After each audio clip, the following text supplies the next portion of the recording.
दलित असल्यामुळेच सोमनाथ सूर्यवंशींची हत्या, राहुल गांधींचा गंभीर आरोप.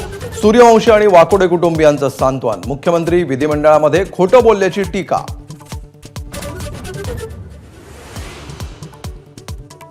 परभणी आणि बीड दोन्ही घटनांमध्ये मुख्यमंत्री खोटं बोलले. त्यांच्या विरोधात हक्कभंग प्रस्ताव आणणार, पटोलेंचा इशारा. तर राहुल गांधींची परभणी भेट राजकीय, फडणवीसांचा हल्लाबोल.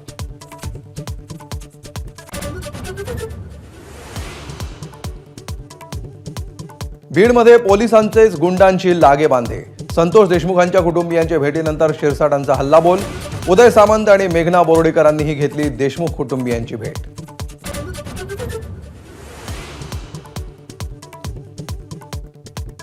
भुजबळांना केंद्रात मोठी संधी देण्याची अजित पवारांची इच्छा. देवेंद्र फडणवीसांची माहिती. भुजबळ भाजपात येणार नसल्याचंही केलं स्पष्ट.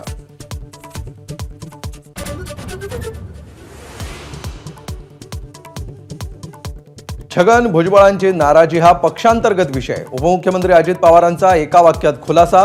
भुजबळ फडणवीस भेट खटकल्याची चर्चा.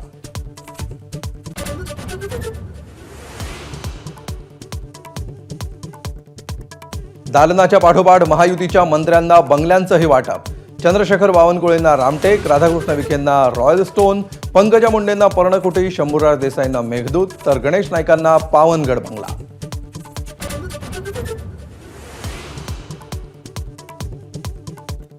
पूजा खेडकरचा अटकपूर्व जामीन अर्ज दिल्ली उच्च न्यायालयानं फेटाळला. कोणत्याही क्षणी अटकेची शक्यता.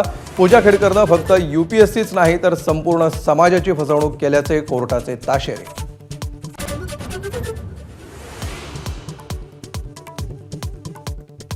पंतप्रधान आवास योजनेतल्या जाचकाठी हटवणार. केंद्रीय ग्रामविकास मंत्री शिवराज सिंग चौहानांची घोषणा. मोबाईल आणि दुचाकी असणाऱ्यांनाही फायदा. महाराष्ट्रामध्ये 19,66,000 घरं देणार.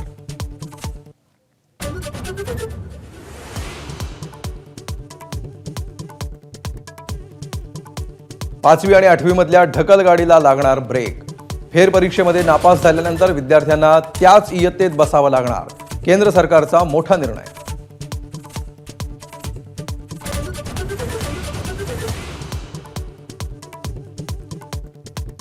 एक राज्य एक गणवेश नंतर दीपक केसरकरांचा आणखी एक निर्णय फिरवला जाण्याची शक्यता.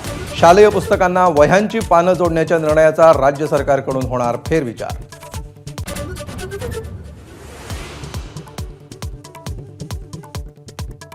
प्रजासत्ताक दिनाला महाराष्ट्राचाही चित्ररथ असेल, पण परेडऐवजी प्रदर्शनात असेल. 4 वर्ष महाराष्ट्राला परेडमध्ये भाग घेण्याची संधी मिळाल्याचं मुख्यमंत्री फडणवीसांचं स्पष्टीकरण.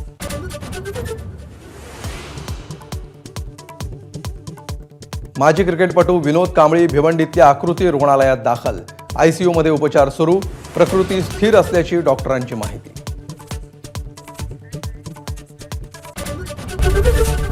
एबीपी माझा, उघडा डोळे बघा नीट.